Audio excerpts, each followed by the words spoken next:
Bonjour, correction de la dictée numéro 2. Cette famille. 7 déterminant démonstratif. Ce, cette, c'est.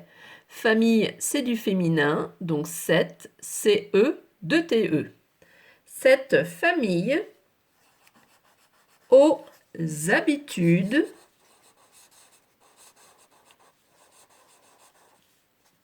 étranges. Alors, vous avez bien entendu, aux habitudes, donc on a bien entendu le z, donc la liaison, aux habitudes étranges.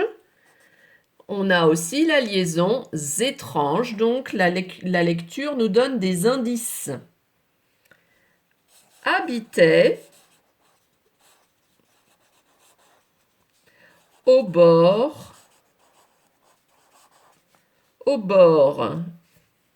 déjà on l'a eu la semaine dernière, mais je cherche bord, donc je cherche des mots de la même famille.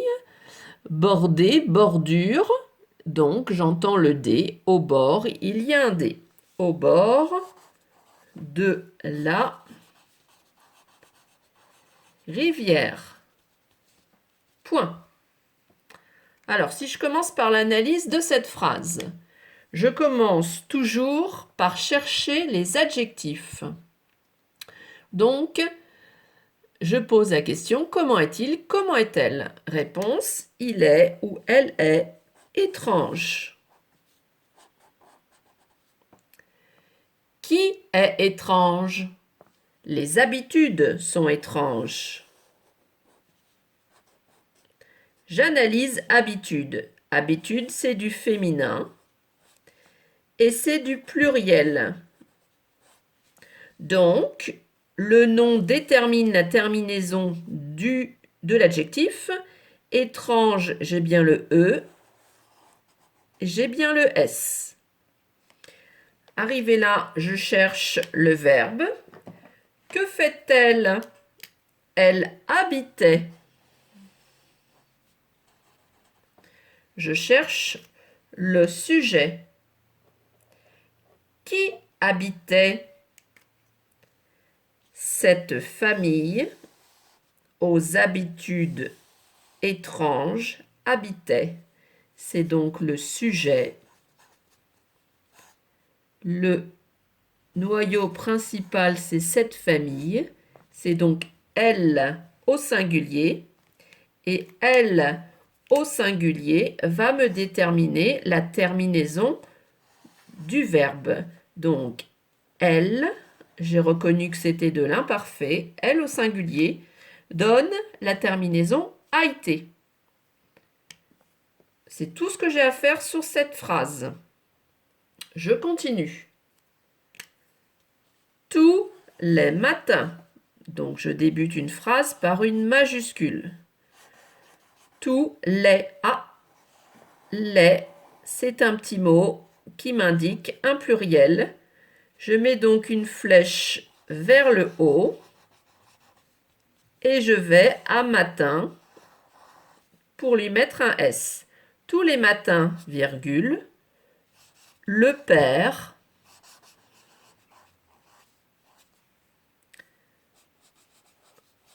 mangeait. Attention, derrière un G, je suis obligée de mettre un E pour faire le son je. Sinon, j'ai le père manguait. Le père mangeait 3 œufs. Donc 3, ça va me donner du pluriel. J'ai donc la flèche du haut. 3 œufs crus. Point. Je fais l'analyse de la phrase. Je cherche les adjectifs. Comment est-il? Comment est-elle? Il est cru. Je cherche le nom qui s'y rapporte. Qui est cru? Ce sont les œufs. J'analyse donc le nom. C'est du masculin, c'est du pluriel. Donc le nom détermine l'adjectif. Aime rien, je mets donc rien à la suite de cru. Par contre, il lui faut un S que j'ai oublié.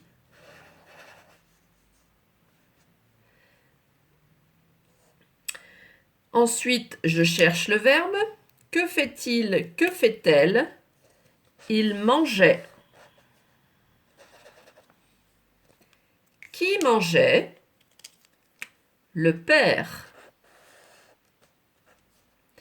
C'est donc le sujet que je peux remplacer par il au singulier.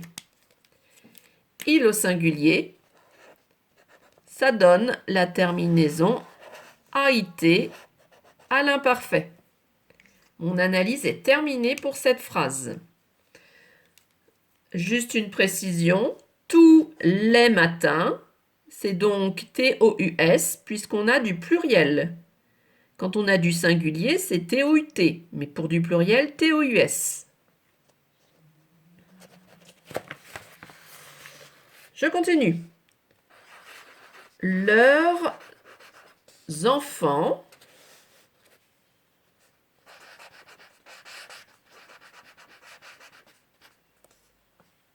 ne regardaient pas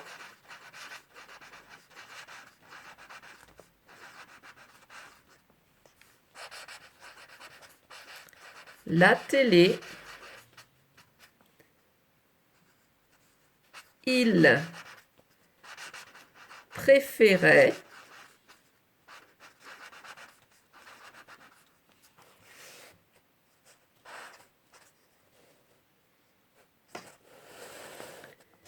lire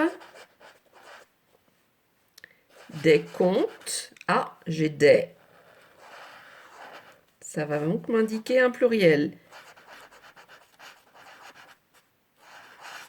Écrit en chinois. Chinois, c'est un adjectif. On ne met pas de majuscule. Ce n'est pas un nom propre. Donc, il est chinois, comme il est français, il est anglais, jamais de majuscule.